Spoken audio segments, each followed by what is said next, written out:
חוף אכזיב.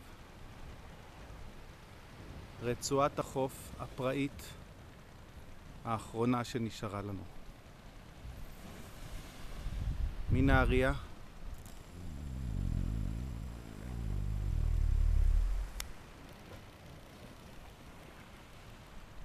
עד ראש הנקרה.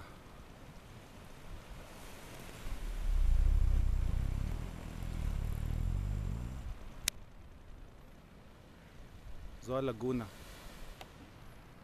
פה הם הולכים לבנות שכונה של מגדלים עד השמיים.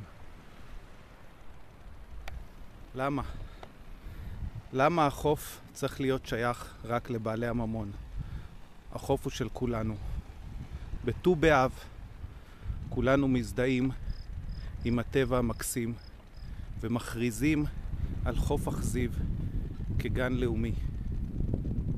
מה שמפתיע שהוא כבר גן לאומי, אבל לוקחים לנו אותו.